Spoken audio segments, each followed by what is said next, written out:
Sometimes inclusion gets reduced to a slogan, a poster on the wall, a line in the company values. But what happens when you take it beyond the label and build it into the very strategy of your business? In this episode of the All Inclusive podcast, I sit down with Winnie Annan-Forson, Head of Diversity, Equity, Inclusion and Engagement at Royal Mail, to explore how one of the UK's most established institutions is weaving inclusion into everything it does, from the customer strategy to legal compliance, from apprenticeships to leadership accountability. Winnie shares her journey and how her lived experiences shaped her passion for building workplaces where everyone feels safe, valued and empowered. She also reveals how Royal Mail is driving culture change at scale with 130,000 employees, 5 generations in the workforce and centuries of tradition to navigate.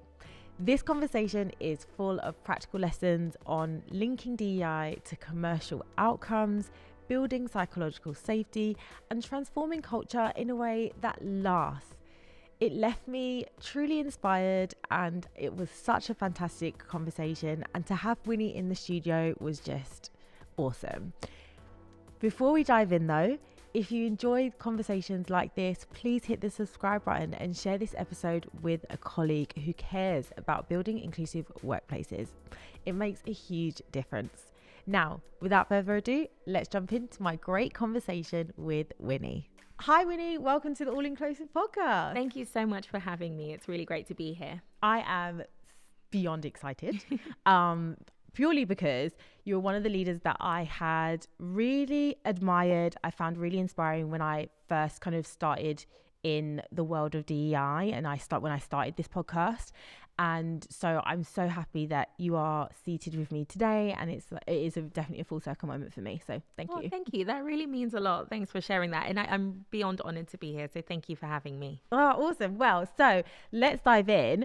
Can you tell listeners a little bit more about who you are and your journey? Yeah, absolutely. So I am a mum of 2 and I'm a Ghanaian by origin. So I grew up in Ghana till I was 15. So this is Ghana in West Africa, not Guyana, because I always have to clarify that. And being a first generation immigrant to the UK, I think it was very apparent to me how my experiences were different, maybe perhaps to others.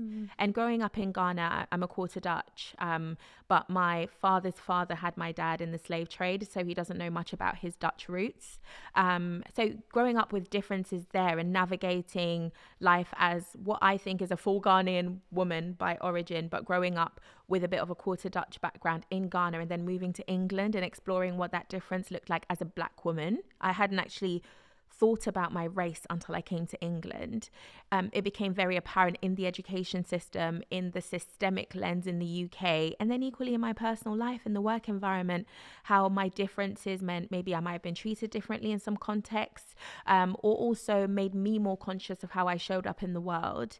And I hadn't actually thought about it from a lens of inclusion more formally, but lived experience, creating kind of psychological safety is something that I've always been conscious of. A lot of people say, Winnie, you're very warm and welcoming. I think it's because I know what it's like to not feel that way in certain spaces.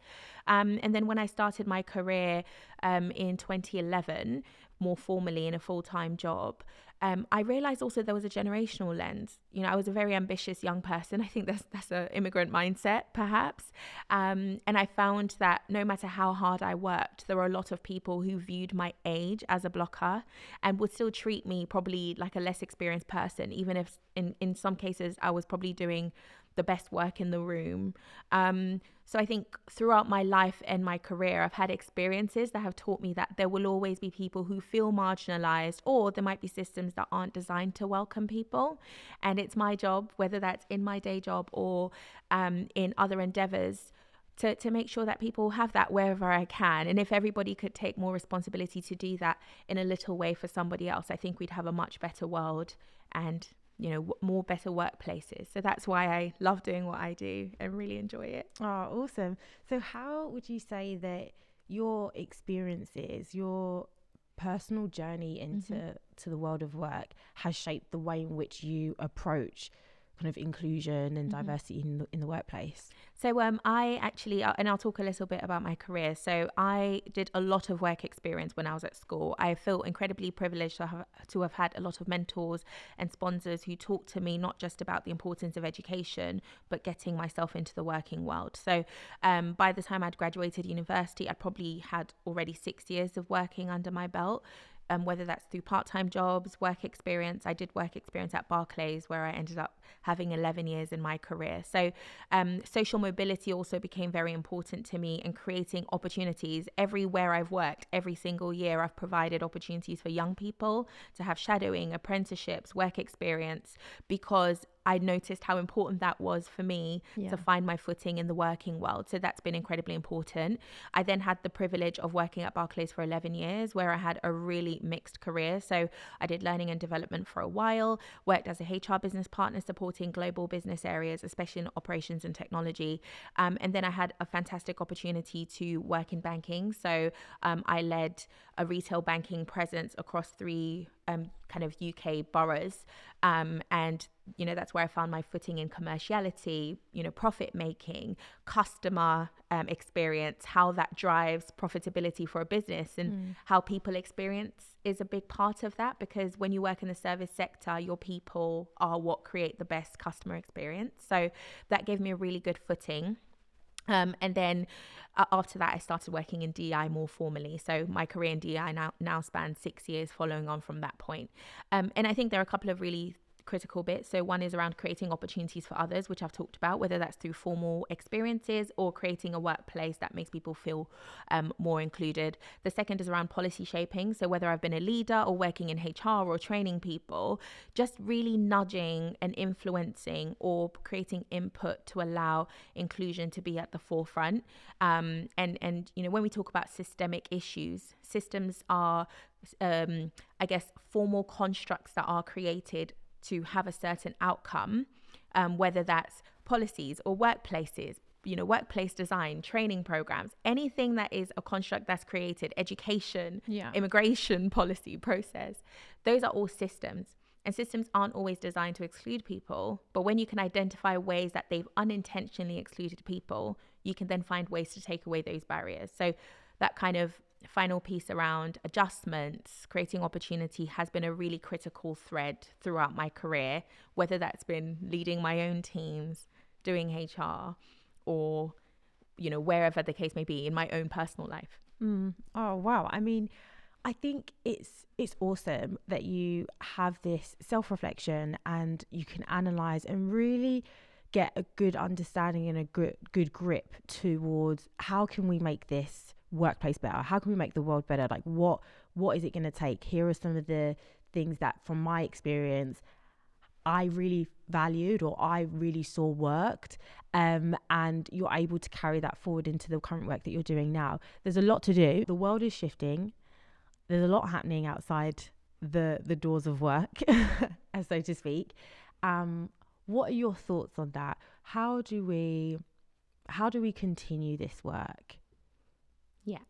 So that as you know, many of us have been involved in conversations around downturn in economic growth, kind of impacts or changes in policy, especially coming out of the US, and how that affects many global organizations who especially have federal contracts, for example, that they work to, and what that means around changing the language around DEI and many other economic impacts. You know, there's a lot of issues around job security at the moment for a lot of people. We're seeing job cuts around the world so much more than we have done before. So we know that there are a lot of issues. I think what's really important to recognize is there's a lot of research out there that shows that there are a lot of companies that are maintaining their focus on inclusion and culture. I think I saw research out there that said 60% of companies are maintaining their commitment to this work.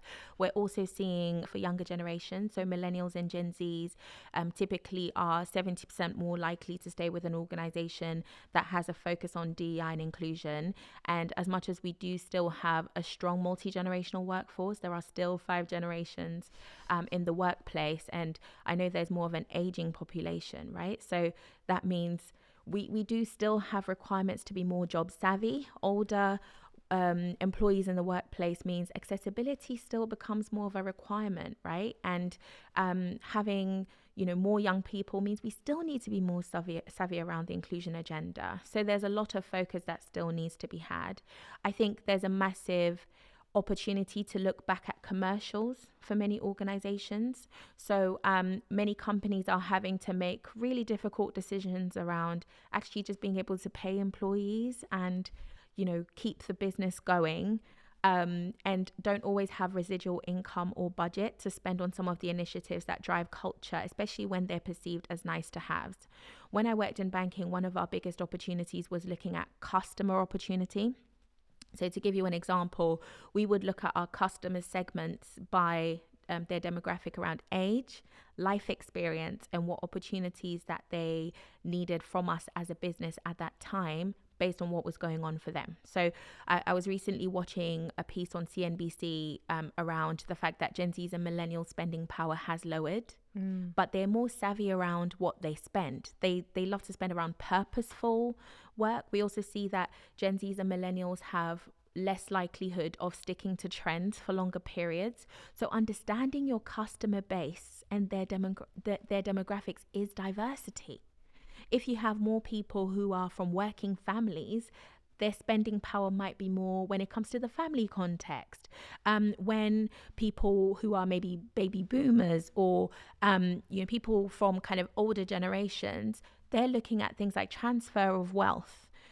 So it's just about understanding ultimately what is the case around customers, where is their spending power, how can that be unlocked further through better understanding the demographics you serve, and how do you equip your staff and your business to be able to meet that need. And I think a lot more companies should be looking in that space. So one example that we had was we recognized that for some of our younger customers who wanted to get on the property ladder, they typically wouldn't want to book an appointment with someone and sit down for 2 hours with each bank to work out which bank was able to give them the best mortgage, for example. So we knew that if they were going to a broker, we needed to intercept them and they'd come into a banking hall just to print statements. So we had to train our customer service staff to be better at sparking conversations. And that's when you see things like a mortgage return. And I think a lot of companies exclude this lens of inclusion. They're thinking about it more around their colleagues, which is very important. It's critical. Culture is key. But we're missing a massive trick when it comes to the tangible commercial opportunity that we're missing out on when we don't focus on this conversation. Definitely, 100%. And it's actually funny that you say that, because in turn, whilst you're looking at your customer base, you're looking at a way to improve your revenue, right? The more customers that are spending with you, the more money the business is going to be able to make. And that money is then able to go to other initiatives that may well have not been able to get an opportunity to be made or to be able to be progressed. So I think that's awesome. And in turn, that one step has had a ripple effect. Your staff are now learning a little bit more around the different demographics that are coming through their door. How can they better communicate with a younger generation, whereas they might not have necessarily had that opportunity to learn. So I think that's actually a really awesome example with just how you don't necessarily have to solely focus on your workforce and your employees in itself. You need to look at the wider picture, and looking at your customers is a fantastic way to start. Thanks so much for that. I think the challenge a lot of organizations have is, we've seen all of the great research from the Deloittes and McKinseys of this world, which tangibly show that diverse and more inclusive cultures or leadership teams are able to generate more profitable businesses. We know, but actually a lot of people still struggle around how that translates when you're in a boardroom around, what does this mean for our bottom line? If we're losing, millions per year, how does this actually tangibly translate to us increasing millions as a business? And I think that's one big opportunity that is often missed. So, we talk a lot about the business case of inclusion. I think this is where we need to just go back to the drawing board and focus more around how it links to commercials and the tangible output that can be created when that's part of the conversation.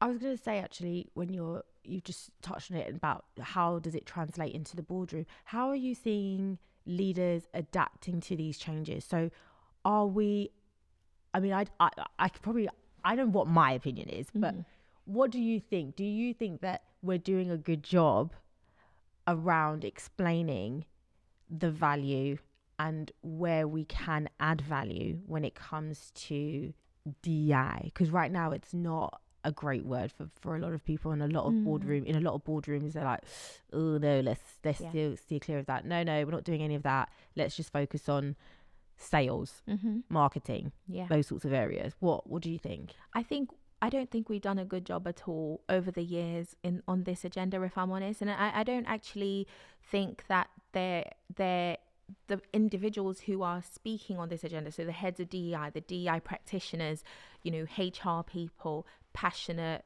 business leaders who are really engaged on the topic, I don't blame them. I actually think the challenges that we have is often research feels abstract, and it's hard to take the research and tangibly place it in the business context and talk about how that looks in real life. And I think there's been a lot of opportunity to look at storytelling, so bringing individual experiences to life, and helped create opportunities. And also government policies have helped, right, to drive some of this forward. A lot of the work that I do, especially at Royal Mail, is working with our customers who have DEI as part of their tender processes. So I think that's brilliant, right? Because straight away, I can talk to my board around, we don't win this business if these companies don't focus on DEI in our supply chains, for example, and how we can evidence that we're doing that in the right way. A lot of that then has started to be unraveled with some of the issues that we're seeing in the US, and a lot of companies are now not including that information in their tenders. So we've lost that opportunity to link some of these things to the tangible business piece. Now, the problem is that we're not equipped to do that. It's not that simple, and it's really not that easy. So I think practitioners, and also a lot of practitioners don't get the right investment. Companies aren't investing in this stuff. If you meet anyone who works in risk, sales, compliance, we spend a lot of money training people in this space. There's years and years and years of research, and often this is a very underserved area. So there's a big mix of challenges that makes it a lot harder to create compelling cases on this. And I think as a result, practitioners don't always have what they need to do this in the right way. I think the biggest opportunity, once again, is to just create as many links as possible, once again, to the customer dialogue. And we'll talk about that a little bit more throughout our conversation. But I think that piece around the customer demographic, customer spending power, what does that look like? How does that differ from generation to generation? How does that differ from gender to gender? How does that differ for cultural nuances? So one example is when I worked in banking, it was Sharia laws and how that impacted banking. A lot of our Muslim customers didn't necessarily bank with traditional kind of profit models that we're used to, or investment models. And there are a lot of amazing banks that have created very specific banking structures that serve those communities. Mainstream banks could learn so much from that, for example. So when you're able to look at it from that lens, I think the beauty and FMCG world has actually got that probably nailed a lot more. We see a lot of inclusive beauty, for example. We see a lot of brands that are thinking more about shade ranges and stuff like that. That's the kind of nuance that you get when you think about it that way. You think about spending power that's being missed out on, the black pound, the purple pound, and you think, what demographics are we serving the least, and how do we make sure that we tailor our language, our marketing, our programming to reach those customers. At Royal Mail, one example that we're seeing is, we're very much trusted in the UK. We touch every single doorstep, and for a long time, letters were our bread and butter. But we've had to focus a lot more on parcels because the world is evolving. People are writing letters less and sending post a lot less, and then parcel opportunity is higher. And what that means is our competitors are not the same as they were before. So our customers are now the likes of DHL, Every, and so many more parcel companies that are now emerging. But one example we've seen is that our younger customer demographic typically prefer lockers. And if we have a European counterpart as a business who have been very savvy in the locker market and the out-of-home market for many, many years, we've started to unlock that and think, actually, if this is where that generational trend is going, we need to not just focus on bringing letters and posts to the doorstep. We need to make it easily accessible that customers can redirect their parcels, their vintage sales in a much more accessible way. Yeah. So that's the kind of powers you start to unlock when you think about DEI and diversity from a commercial lens. That's awesome. I mean, I know I'm one of those people. I'm not quite young, but I'm definitely one of those people that use the lockers for sure. It's just so convenient, and I think as a generation, not just in a generation, but just as the world is going, everyone is just out and about these days. Like I feel like a couple of years back we were, obviously because of COVID, we were stuck at home. Even before then, I feel like at the times of my mum, like decades ago, you weren't out as much. You were at home. You didn't have access to Amazon where you could do like next day deliveries and things like that. So I think that's awesome that you guys are thinking about that. Royal Mail, as you touched on, is a UK company. So what are your thoughts on the difference between how we are doing things here in the UK when it comes to inclusion versus global firms, global organizations? What are your thoughts? I think we are extremely privileged as a UK society in how much opportunity we have to lean on legal frameworks to help drive the inclusion agenda forward a lot more. And we know that there's a lot of legal tension in the US around what this agenda looks like and how it's being enforced through the legal lens. Whereas here in the UK, one of the opportunities I see is there's still a lot of upcoming legislation that requires companies to be so much more savvy on this agenda. I feel incredibly privileged at Royal Mail that if I'm looking at our customer and colleague base, I can look at it as the UK. I can literally look at census data and know what I'm working with. I know what the demographic of our customer base is because it's every single household in the UK, right? So I understand that there's a privilege that comes with that global organizations may not always have access to, because you have very complex nuances in every single demographic. But this is where I think it's important to lean into our legal teams, lean into our data teams, and really just go back to the basics. So, for example, we have the Employment Rights Bill that is coming through in the next couple of years in the UK, which means that companies can no longer use non-disclosure agreements as a way to essentially hide any challenges around maternity kind of discrimination infringement. And I don't think it'll be long before that starts to trickle across other protected characteristics. We've got the Equality Act in the UK. We've got tribunal data that helps us to understand actually disability discrimination continues to be a huge proportion of employment law cases. So we know that most organizations aren't getting that right, as well as, and not just organizations. I think a lot of society is not quite getting it right. And then we also have the Workers' Protection Act that came into play last year, which means that organizations have to now not just deal with sexual harassment in the right way, they have to prevent it and demonstrate that they're preventing it. So there is a lot of law.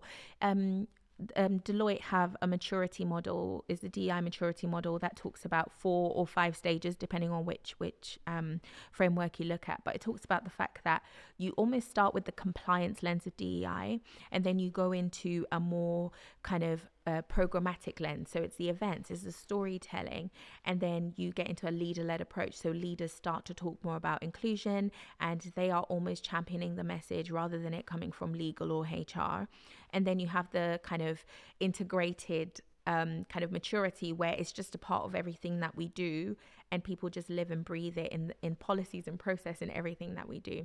And I actually think organizations have an opportunity to go right back to the compliance bit and think, actually, how many Equality Act cases have we had in the last year? How many grievances, or related colleague cases have we had? And what does that tell us about how our colleagues are feeling, and how much that could potentially cost us if we don't win these tribunal cases or have to settle. And like I said, there'll be a point at some point where we can't just settle and hope that it goes away anymore. So that becomes a tangible business line cost and a business risk and a reputational risk that we need to stay focused on as a community, as a practice in this space. And then I think a lot of organizations will then look at that data, and if they don't see anything, they think, oh, well, we must not have an issue. Yeah. And the reality is, actually, sometimes that means that there is a lack of psychological safety to speak up. So really paying attention to other forms of data that give you that insight. What are your employee opinion scores telling you? What are your anonymous kind of listening programs telling you, and what risk does that pose potentially to what could come in the form of cases or grievances in the future. So I actually think that opportunity that we have in the UK to still lean into the law while we have it and make sure that we are compliant produces a hook and a lever to have some of the more business conversations. If you use an example that a business is, I don't know, making 10 million a year, but you have, let's say, 1 million in Equality Act settlements or tribunal claims, straight away you think, actually, that's £1 million that could have been revenue and profit. So how can we make sure we minimize that risk and use that as an opportunity to improve so we don't lose that money in the future? Is that kind of conversation that we have as an opportunity in the UK, where other companies are now geographies are now stepping back legally? What would you say? Because I mean, we have leaders that are listening in from all parts of the world, not just in the UK, and so that's the reason why I asked that question. And a lot of them do message me, and the ones that are across the pond are always like, what's the UK doing? Like, because they're very much eager to potentially learn from some of the things that we're currently doing. So I think it's great that you've given that example of compliance. What advice would you give to those leaders, in addition to kind of what you've explained about some of the luxuries that we have based on the compliance side and the legalities that are in place here in the UK? What can our kind of US counterparts or people across the pond learn from how we're doing things? I think just starting with what the data is telling you, because every geography will have very different nuances. I remember in my HR business partnering days where I do a lot around location strategy. So we would be looking at maybe sites that we no longer wanted to have a presence in, or towns or cities, and moving into other locations. And every single geography had completely different laws. I remember in places like Lithuania, for example, if you were to make a person redundant, your redundancy settlements are not just about how much you pay the person based on their length of service, but how many children they had. Oh, really? Example. Yes, and what ages they were. Interesting. So you had to settle different amounts based on what the law was saying.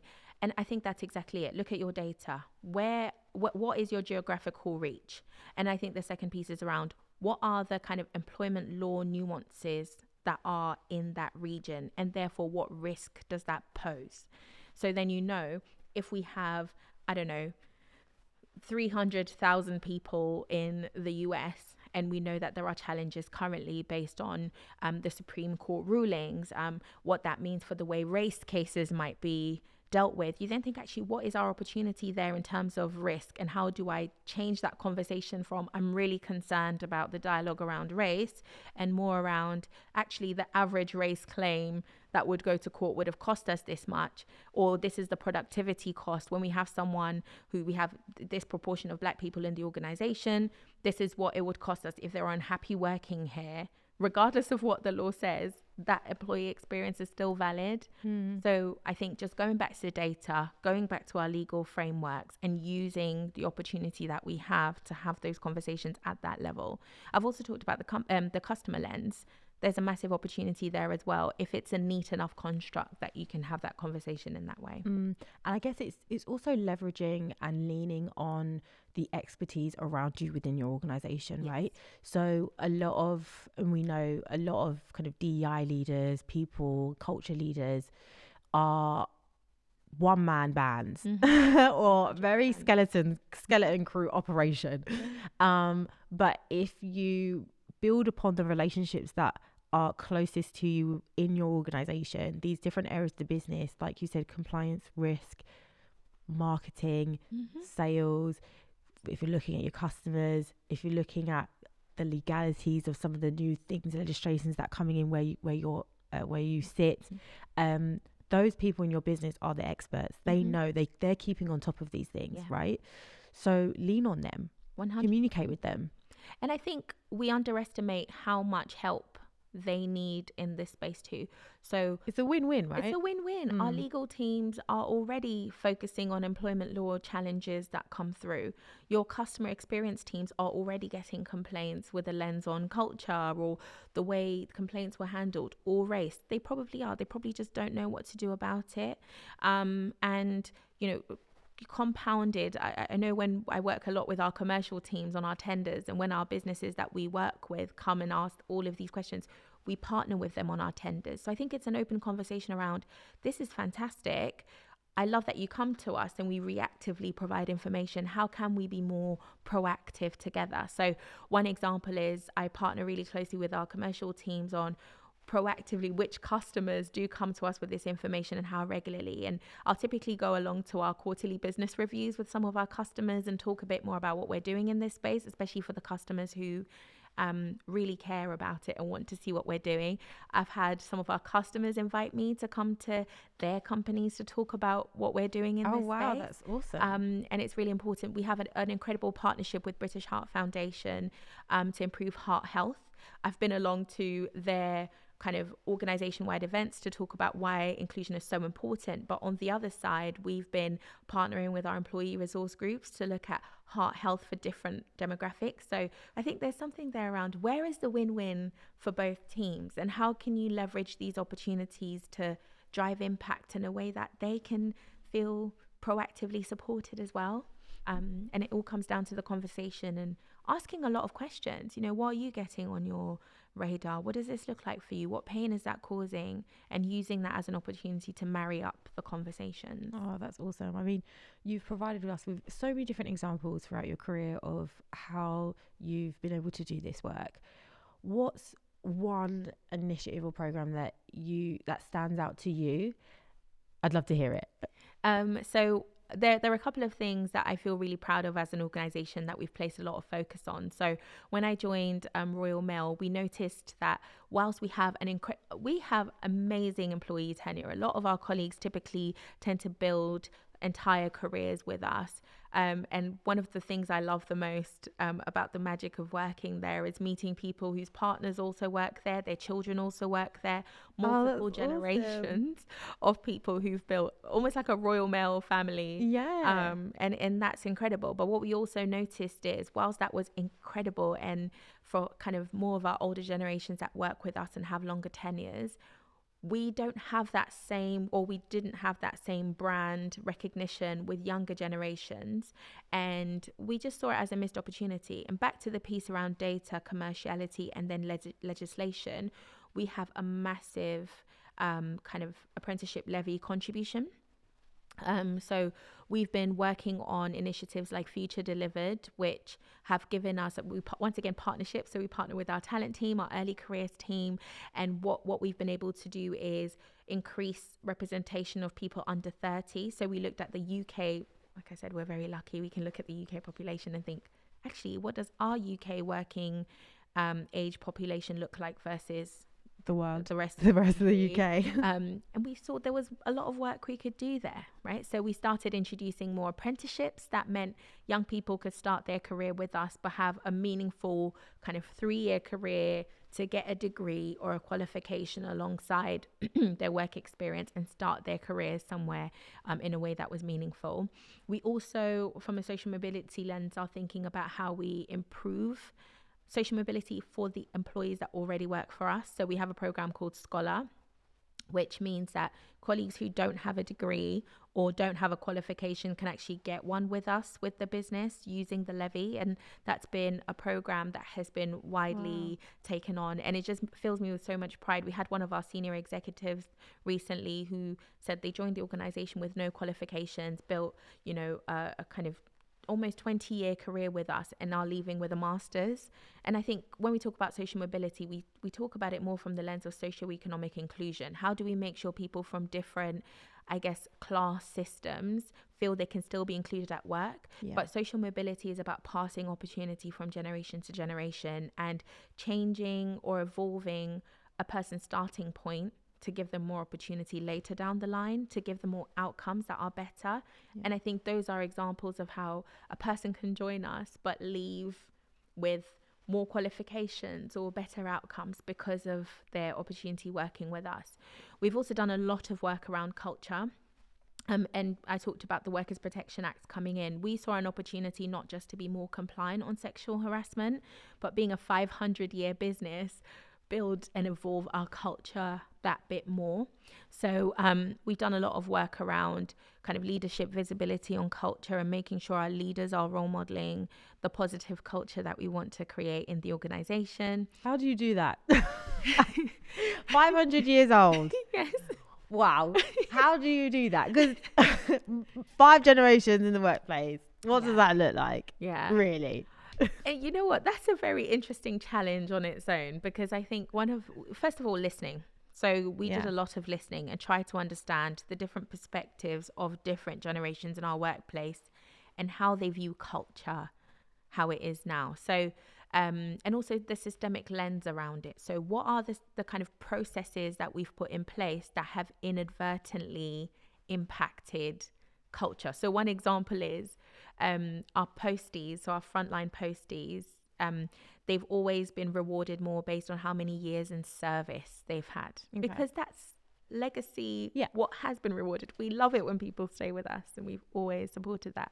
But we know that Gen Zs and millennials are typically more likely to stay with an organization for 2 to 3 years and focus more on development. So a construct like that for rewarding success does not work. So those are the kind of things that we were able to establish very early on by listening. Actually, what might work for some of our older generations in the workplace might not work for some of our younger generations in the workplace. So how do we create new policies, processes, new development opportunities that mean that all generations feel better served in our organization? So that was a big one.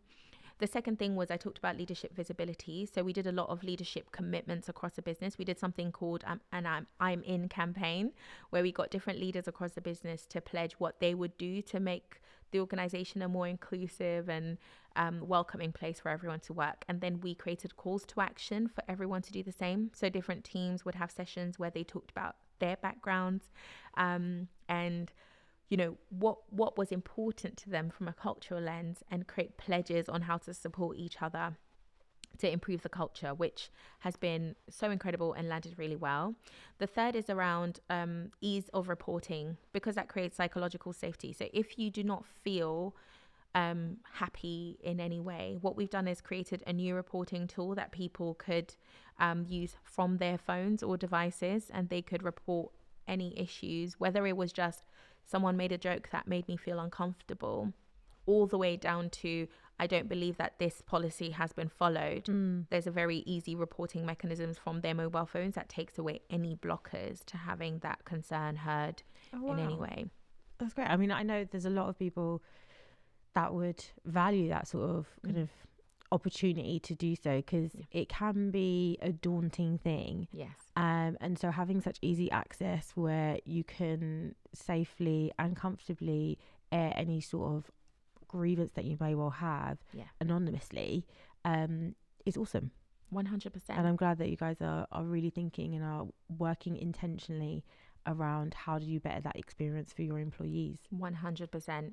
And I think there's something there around equipping people as well. So we have 130,000 employees.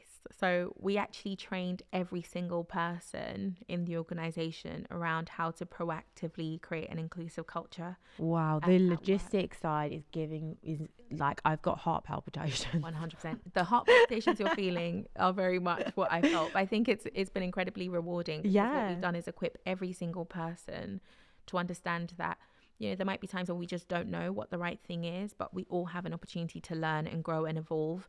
And the feedback from that has been incredible. We've done a lot of experiential learning. So we run something called Equally Yours, which is it's almost like a interactive kind of board gamified inclusion piece of learning that allows people to have safe spaces to talk about real life situations. So we actually use real life scenarios that we collected from colleagues when we were listening.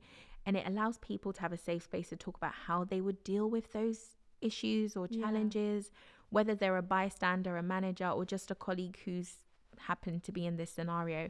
Is this something that your team kind of came up with, worked on, built out, or did you partner with like a third party in order to kind of really help give you the impact and get things off the ground? Partnered with a third party. They're called AKD Solutions, and they specialize in gamified learning for organizations. And Equally Yours is actually a a program that you can have tailored to your business. So we have a bespoke Royal Mail Equally Yours, but any company can have that made for them. And like I said, you get scenarios that are for your organization, or they can leverage their bank of broader scenarios that they have. And it's in all facets of the Equality Act. So it could be something from, you know, my colleague came up to me and is, you know, observing Ramadan.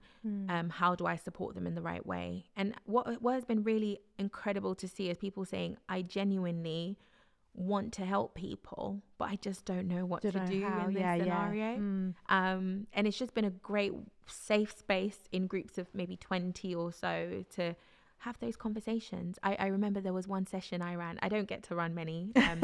What we do is we train people in the business to run it, because it's important that people have those safe spaces. But I ran one where there was a really interesting conversation about football, and how there was a political, so this is in Scotland, and I know this happens in parts of Ireland, where there was a very specific political nuance with football. Okay. And how when some people create conversations, even though it's just like an icebreaker in a meeting, it can create a lot of tensions.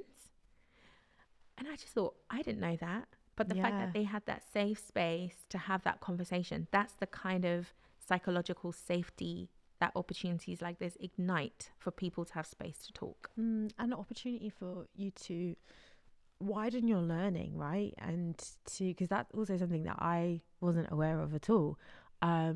You always think like sports is just a easy go-to to talk about amongst most people within the workplace, right? There's always going to be at least kind of 70% of the people in the room going to be like, oh yeah, I support this team. Oh, did you see this? I am the 30% because I don't. Football is not my thing. But yeah, I think it's awesome, and I psychological safety, that topic, we could probably talk a whole nother kind of half an hour, even longer about it. But like I said, I think throughout the whole conversation today, Winnie, it's really shined a light on how intentional you have been in the work that you're doing and in your career. And you're looking at it from every sort of angle when it comes to creating an environment where people feel like they can see themselves in, they are being supported, they are being valued. And if they have a problem, they feel safe to be able to air that and know that they're going to be listened to. So I think it's awesome. We are actually approaching out of time. I cannot believe it. Actually, I can, because I feel like this conversation has gone so quickly. I want it to continue. I've really appreciated everything that you shared with us today. Before you leave us, I'm just going to ask you one more snippet I'm going to kind of pry out one last bit of information for those that are listening. What advice would you give to organizations that are starting to rethink their culture? I think for me, it's about not having a conversation around culture as a separate topic, but how it impacts commerciality, your legal risk, your reputational risk, in the same way that you do with anything else. If you have a product line that isn't kind of delivering what it's supposed to deliver, we don't just turn around and say, oh, well, because we think about the business opportunity that we're missing, and we are, you know, very quick about thinking about ways to solve for that. If our sales teams aren't delivering, we give them training to try and deal with it. And I think that's exactly it for me. It's making sure that inclusion, the conversation around diversity, equity, is not just treated as a separate thing. It's treated as part of an organizational imperative, and using data as your catalyst to be able to have those conversations in a meaningful way, in a language that resonates with the business. I think it's important that we don't view cultural competence as something that is important to talk about, but more as a capability and a skill that our leaders need to cultivate to be able to be effective in business. When I worked in banking, you would never go to a customer conversation without understanding their background, how many children they had. We were very diligent about capturing key customer information, because you knew when you do that, it would really help with driving kind of opportunity in that conversation. And I think that's the same with culture. If your employees are your most important assets, it's important to treat it in the same way as you would a failing on a customer product. It's the same thing. It has the same impact. So getting it right is critical. Oh, that's awesome, Winnie. For those that are listening, if they want to connect with you, follow your work, how do they do that? So LinkedIn, always. I probably talk more on LinkedIn than I probably should for my own sins. So I'm on LinkedIn as Winnie Annan-Forson. So it'd be great to follow me on there. Oh, awesome. Well, I am going to be putting a link to your LinkedIn profile down below. I apologize in advance if your DMs get a little bit crowded. It's not my fault. And so, yeah, so everyone listening, if you want to connect with Winnie, please do go ahead. It's, again, absolutely phenomenal that you are here in person in the studio. Oh my God. Loved every minute of this conversation. I cannot wait for us to have more conversations. Thank you. It's been so great to be here. Thanks for having me.